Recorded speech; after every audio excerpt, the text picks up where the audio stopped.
elimina líder, logo Canilute, declarando ou realizando o direito em concreto. O que é isso? Piovenda. Vejam. Os caras metem em conjunto, né? Como se não fosse nada. Não é nada. Canilute de um lado, Piovenda do outro, junção de Canilute com Piovenda. E claro, o conceito trabalha para essa eficácia vinculativa plena, o conceito de coisa julgada. Afinal, se trata de um sistema, disse ontem, tem sempre um objetivo. O objetivo é decidir sobre o caso e pacificar. E isso se dá e faz da coisa julgada. Como que eu falei hoje, gente como Ivrea aponta de um livro todinho dizendo que o escopo sempre é a coisa julgada, o processo se faz em função da coisa julgada, etc, etc, etc.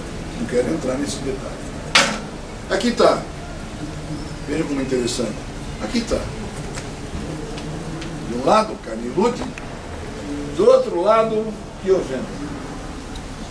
Não é a mesma coisa, porque, claro, dentro você compõe a lida aplicando a lei ao caso concreto. Daria para você dizer, não há uma contradição nisso. Onde está, está ouvindo, né? Onde está o problema desse conceito? Nós estamos estudando o processo. Estamos estudando o processo. Por isso que os Maurício Dieter da vida ficam doidos da vida comigo, dizem, para estudar, porque senão não passa, fica pesando. Onde está o problema? Onde está o problema desse conceito? Vendo meu pescoço. Onde está o problema? Onde está o problema desse conceito?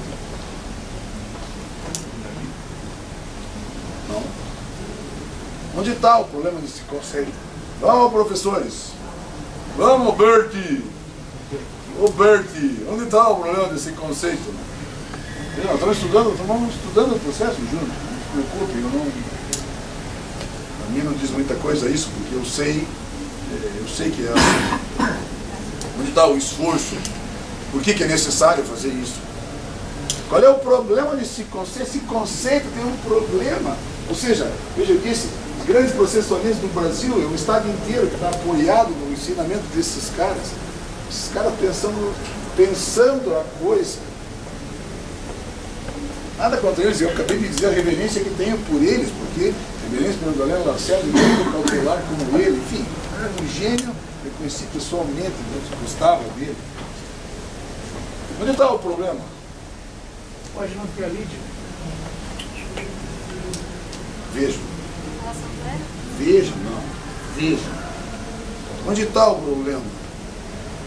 A coisa mais importante desse conceito, o que é a coisa mais importante do conceito de jurisdição? Sim.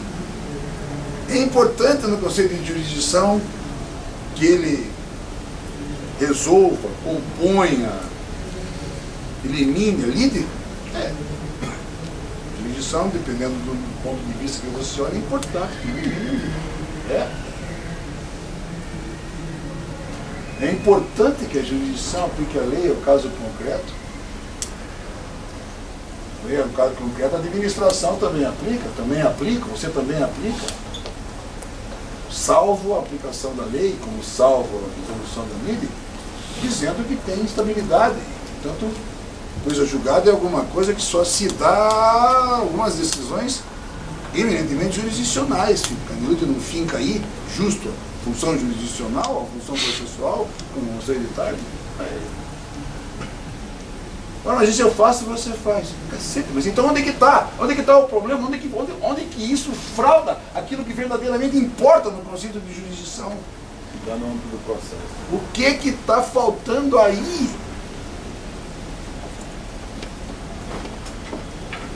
Guriazinha, eu vou voltar aqui. Se eu me perder, você volta.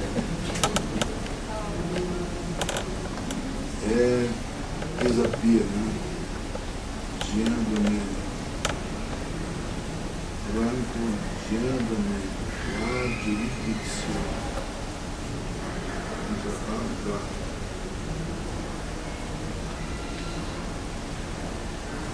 É legal por causa disso, porque pega gente que eu sei que deve ser de aprender bem isso aqui para não ficar ignorando.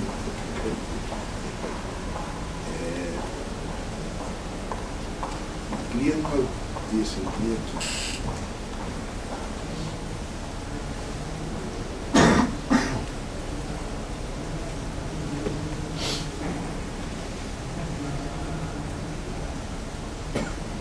Ô, Berti, Nando, o que falta lá? Lá para Cascavel encher o saco daquela gente, esses troços. Esse ano, essa matéria era meu curso no doutorado em Porto Alegre. Esse ano. O que tem aqui nesse conceito que não tem naquele? Della giurisdizione si sono proposte innumerevoli definizioni, ma la più semplice ed espressiva è ancora quella che attingendo alla stessa etimologia del termine ius dicere, la va a consistere nel potere di dichiarare con forza vincolante quale sia la volontà della legge in un determinato caso concreto in cui la legge sia stato si ritenga violata. O que tem aqui que não tem lá? Vejam o que eu estou dizendo e o que eu disse ontem. Eu passei o dia inteiro ontem, quase morando de dor no pescoço, para poder dizer justo isso que está aqui. Estudar processo é estudar isso, estudar assim, para evitar que te passem a perna. E aqui, nesse tema, essa diferença é absolutamente fundamental. Tanto é verdadeiro que eu estudar a jurisdição assim, numa aula. Cheguei a passar 3 semanas, quase um mês estudando o resto. E que é de fato o que importa no conceito de jurisdição. Que é, quem sabe, o nosso martírio da estrutura inquisitorial. Os meus alunos sabem disso. Da insistência de dizer, isso não é só um conceito, isso é de fato o que faz você pensar. O que tem aqui que não tinha lá? Poder. Poder! Não é poder, é poder. Poder. Tinha dito antes, tanto que eu venda quanto carne lute, eu disse expressamente. O carne lute, que eu venda, é o poder de jurisdição, eu disse, é o poder de aplicar a lei ao caso concreto de forma vinculante e cogente. E carne lute, eu disse, é o poder de acertar o conflito de interesse entre os primeiros do Estado, o Estado de liberdade do cidadão, aqui da básica. É isso que é preciso aprender. Jurisdição é, por excelência, poder. Poder. Poder. Aí os caras, isso está aqui no Pisapia, os caras não seriam loucos e essa gente não seria atazanada de não trabalhar desse jeito. Consiste no poder. Poder. Não é?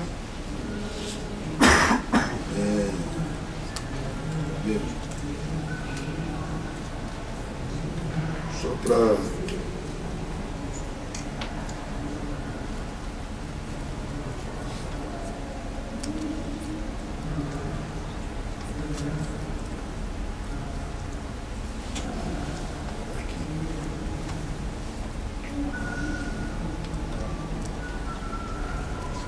Veja aberto como se manipula, veja como manipulam os conceitos e a gente sem saber, como a gente estuda, como a gente aprende, como nos ensina um processo, fazendo pouco caso da estrutura filosófica. Está implicado aqui a coisa mais importante, uma das coisas mais importantes no estudo, não é nem no estudo do direito, no estudo do direito sobre tudo.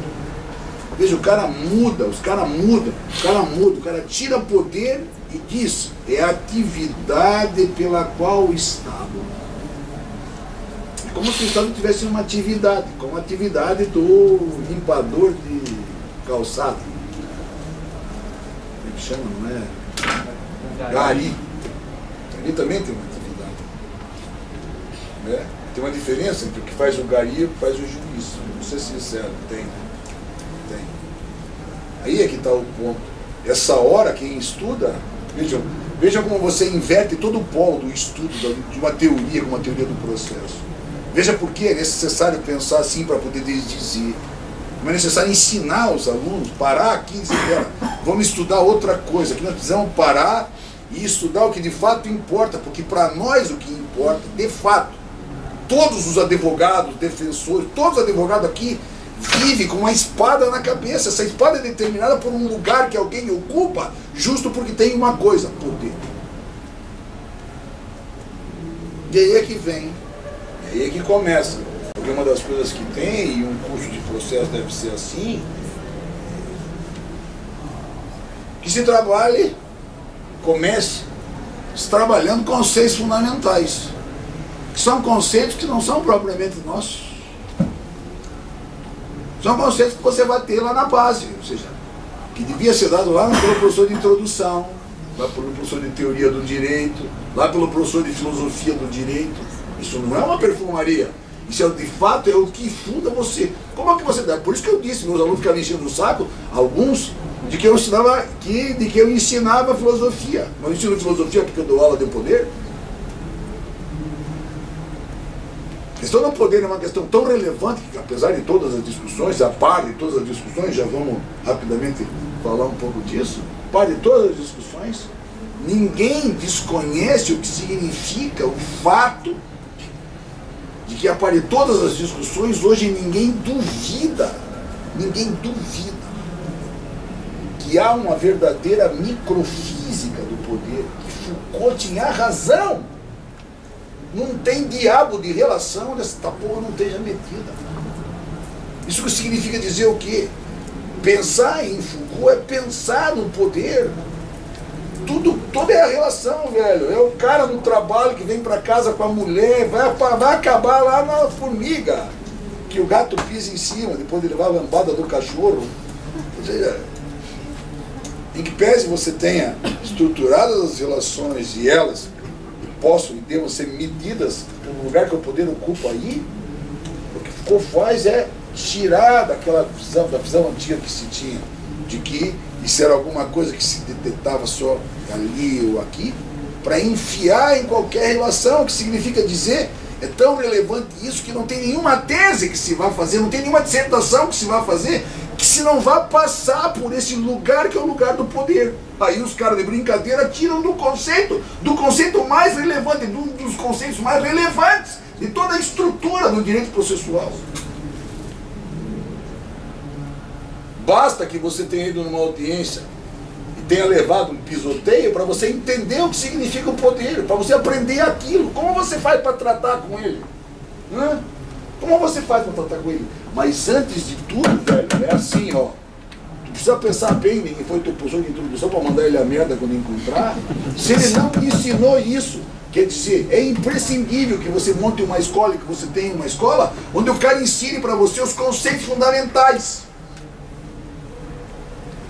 Os conceitos fundamentais. Você pega o livro do Cordeiro, tem lá, eu me lembro dos meus amigos, porque eu fiz os cursos de graduação, o tempo inteiro que eu tive em Roma, eu fiquei acompanhando o Cordeiro na graduação também. Meus coleguinhas de curso, porque eu era mais velho, meus amiguinhos eram amiguinhos de graduação, assim, vagabundo. também lá. Mas o Cordeiro, de repente, o Cordeiro começa e diz aqui conceitos básicos. Esse é um conceito básico que é nosso instrumental de manejo. Simplesmente os nossos professores passam por cima. Como se eles... Como que não importa muito e tal. Isso mete um furo na gente. Cara, a gente não sabe o que é direito, a gente não sabe o que é dever, a gente não sabe o que é obrigação, a gente não sabe o que é faculdade, a gente não sabe o que é poder. Cacete, velho. Ora, mas esse é um manejo. O nosso manejo, o manejo do direito se dá pela ligação que se faz por conceitos que são básicos. De novo, porra do cara não fala de processo, a caceta do cara fala de introdução ao direito, de teoria do direito, de filosofia do direito, o cara cita Foucault. Mas isso é só o começo, porque tudo o que nós fazemos é isso aplicado. Sem conversa. E para mim isso é tão importante, para mim isso é tão forte em mim isso, que eu já não acho que nem esses conceitos só servem, porque não basta só manejar. Quem esteve aqui hoje de manhã e viu a discussão do Marcelo Temer, não basta só manejar esses conceitos que são estruturantes, porque esses são os conceitos básicos. Esse é aquele prego de noiva que prega o trem que não vai não cair na tua cabeça. Mas esses conceitos só já não servem, precisa mais, porque tem mais coisa para explicar, além daquilo que é o que se pode falar em relação dos conceitos básicos. Isso recomendaria talvez que visse o Cordeiro, mas aqui, para isso, serve, digamos, o autor que definiu talvez, Max, de uma maneira mais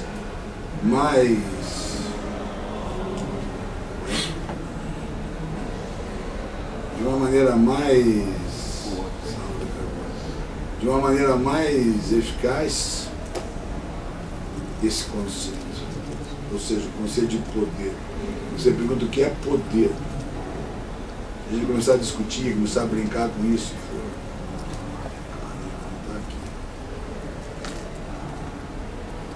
O conceito é Max Weber. Max Weber, 1919. Weber teve a felicidade de construir sua base teórica, digamos, criar um conceito de poder que é o que se utiliza por ser o mais, digamos assim, o mais simples, mas o mais eficaz, que deve, porém, ser compreendido. Por quê? Porque ele te permite manejar o que é necessário nesse conceito. Por exemplo, como você trata com alguém que tem poder? Você, não no lugar de subserviência, mas você que está manejando com o lugar. Você é advogado, defendendo o direito do teu cliente, trabalhando com alguém que tem poder. Juiz. Como você maneja? Imagina a situação, você vai lá e cospe nele. Saca? Para você, né? Para o teu cliente, ó. Né? Que tal? Ou seja, parece uma coisa banal, mas é preciso pensar assim. Deixa eu ver.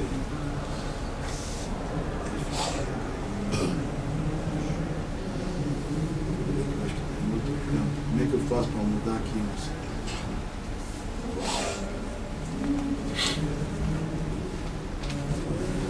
Economia e sociologia. Vamos ver. Mais filosofia. Adriano, Agostinho. Ó, tá vendo? Betão tá aqui, ó. Agostinho. Meu Deus do céu. Está na parte de economia, não? Pois é, tá. Sociedade. Nome do livro. Ai, assim, o que você fez aqui? É tudo.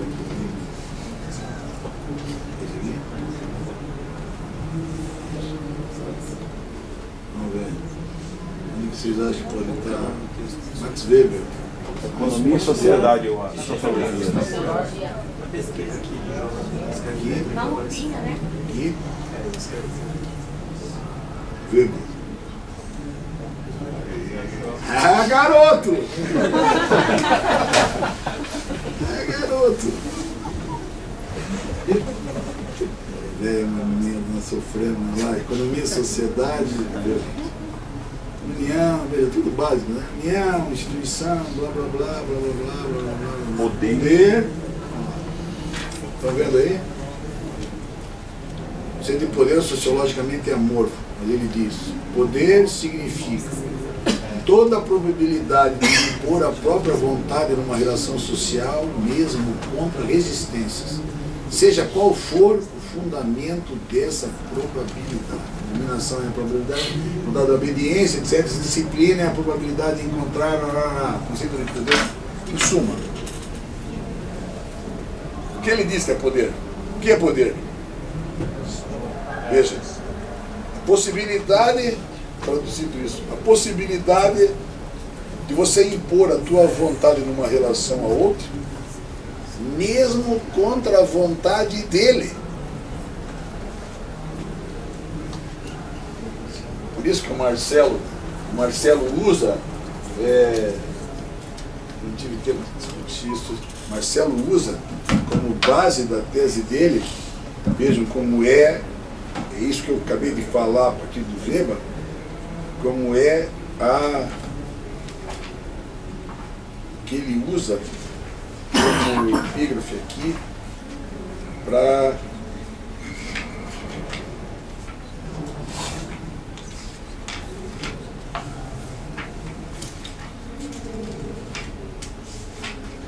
texto de Schindler, né? Schindler, Oscar Schindler. Poder é quando nós temos toda a justificativa para matar e não matamos. Alan Goethe. Você acha que isso é poder? É a lista de Schindler. Oscar Schindler. Isso é o que os imperadores tinham. Um homem rouba uma coisa, ele se ajoelha no chão. Ele implora por sua vida.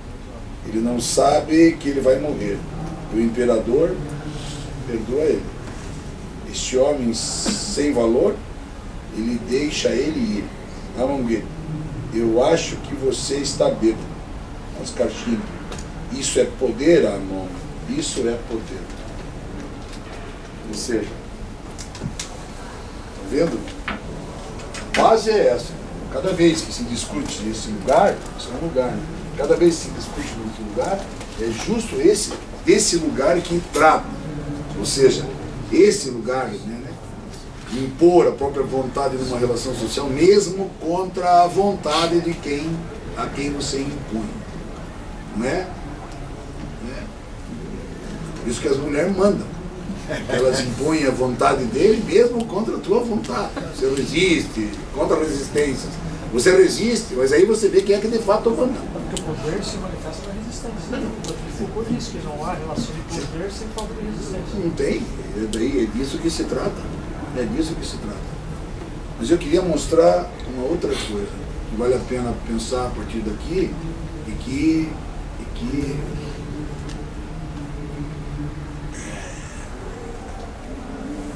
em economia aqui tem. Vamos lá. John Kennedy Galbraith. Estava aqui, ó. Coisa boa aqui, moçada. Kira Boron, Aurel, Goran Terborn, Perry Anderson. Galbraith. Esse livro é um livro que deve ser visto. Trabalhar com ele lá em Porto Alegre. Ele é... Galbraith, vocês sabem, é um canadense é um canadense keynesiano, que foi ministro da Fazenda dos Estados Unidos, pós-guerra. O cara é genial. Ele escreveu um livro agora, depois da crise de 2008, Filho. Mas esse livro é um livro genial, é um livro curto, que eu recomendaria mesmo que vissem, porque o que ele faz? Ele faz um estudo do poder, e se você sabe o que é poder, põe a tua vontade contra o outro, mesmo contra a vontade dele, eu sim, tem poder. É o conceito mais simples, mais simples. É o conceito com o qual o Galbraith trabalha. Mas o Galbraith vai além disso. Deixa eu mostrar para vocês, não sei se tem tempo. Deixa eu mostrar para vocês verem não só como é importante, mas como é legal isso. Como eu preciso estudar assim.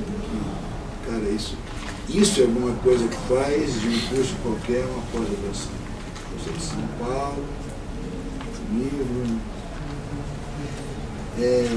Durante 40 anos, mais tempo que gostaria de crer, estive envolvido com o tema do poder, com as ideias e, em parte, com a sua prática. Durante a Segunda Guerra Mundial, quando encarregado do controle de preços, julgou-se que eu estava no centro do poder, uma posição que dava a outros uma impressão de maior autoridade que a mim próprio.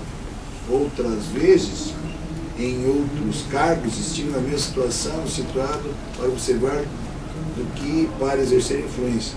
Quanto a escrever, meu primeiro livro teve como subtítulo como Tenville in Power. Nele sustentei que o exercício oponente de poder é o exercício dissolvente do poder econômico, a defesa básica contra a sua ação e assuntos econômicos. Lá. E ele vai trabalhando essa matéria para poder, digamos, penetrar na estrutura do poder. Usa para isso, veja, Russell, Também.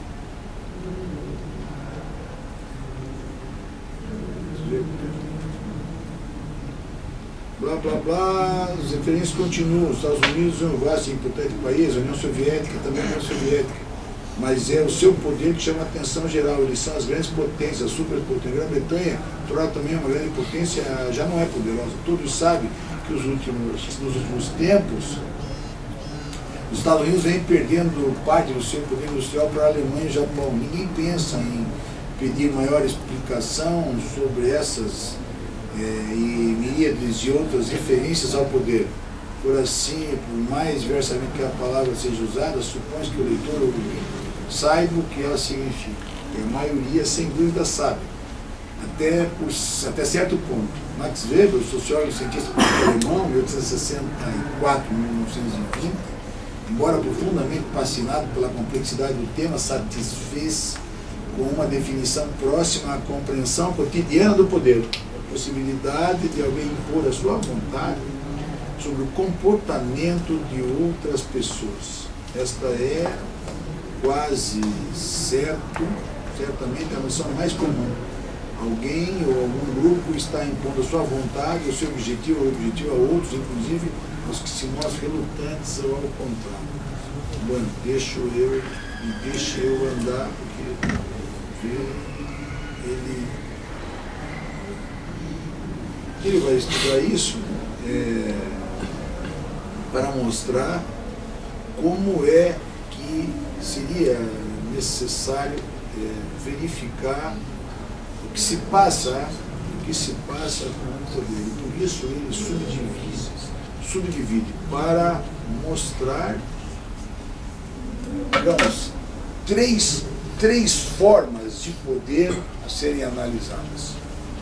O que me parece extremamente relevante, que eu queria mostrar para vocês verem, não só, eu queria chamar Foucault e trabalhar com a microfísica, e por aí vai, porque tem muito mais.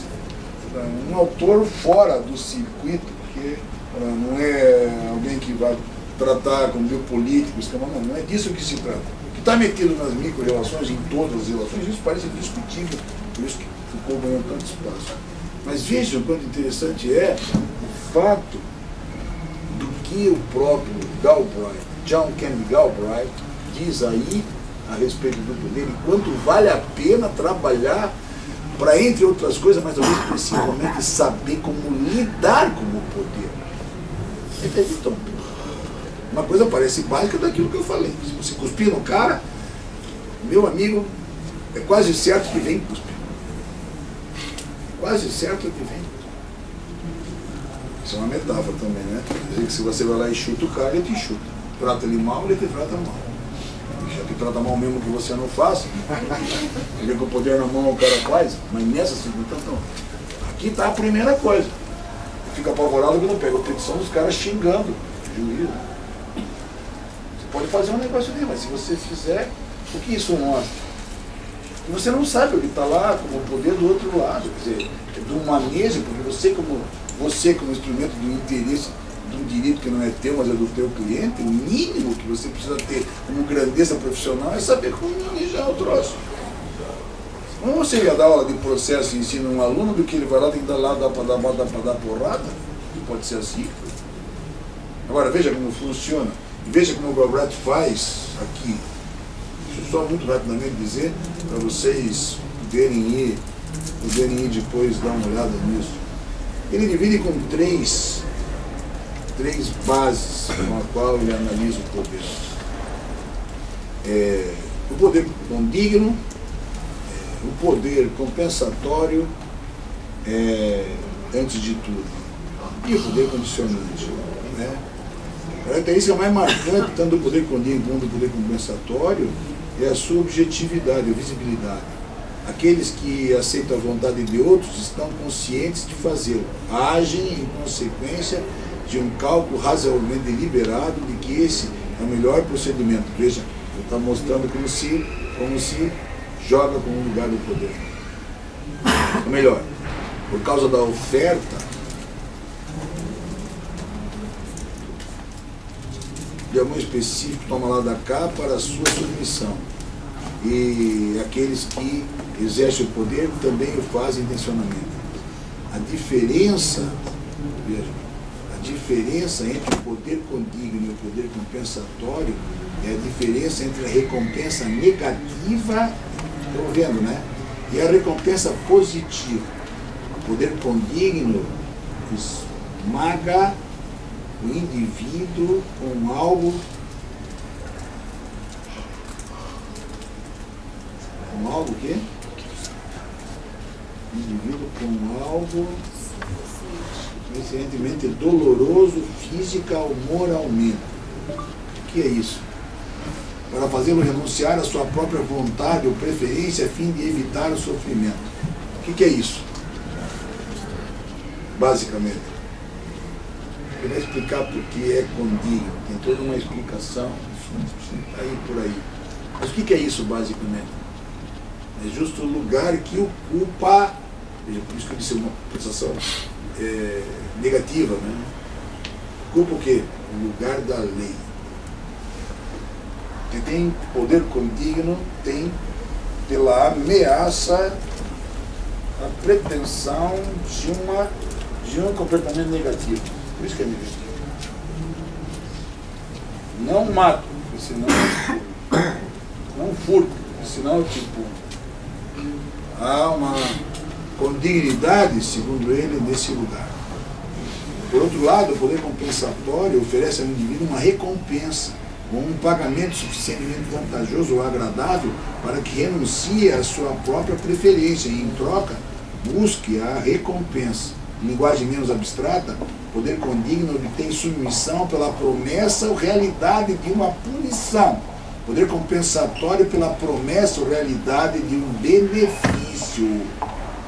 O poder condigno tem uma relação antiga e bem estabelecida com a punição física, prisão sob diversas condições, desconforto, inflição de dor, mutilação, qualquer outra tortura imaginativa ou morte. Essa impressão não é errônea. Todas as sociedades reconhecem o caráter desagradável da maioria das punições condignas e sua fácil tendência à crueldade.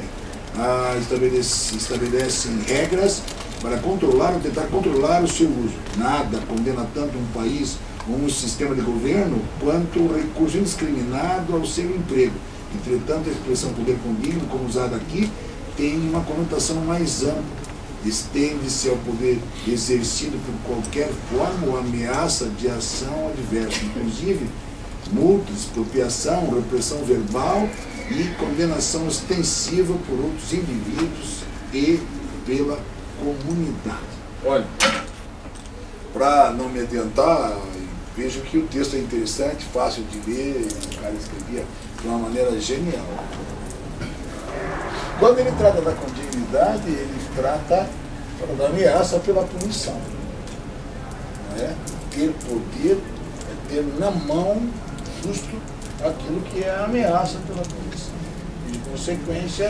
E de consequência, todo o manejo da legalidade é um manejo que se faz em face daqueles que têm poder, que ele analisa como um poder condigno.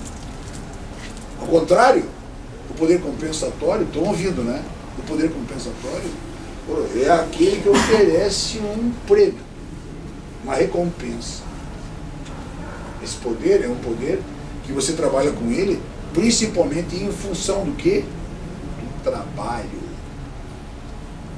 Nada é mais atrelado a um poder compensatório do que o trabalho. Toda a sociedade está estruturada no trabalho de modo tal, aquilo que você trabalha, você recebe como recompensa.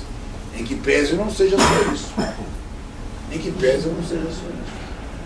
Ao contrário, não é? É de mais relevante, porque o trabalho é o exemplo, que toda a base é de uma discussão de capital-trabalho. Tá? É como se você botasse o próprio trabalho naquilo que está na contramão do capital, como lugar por excelência do poder.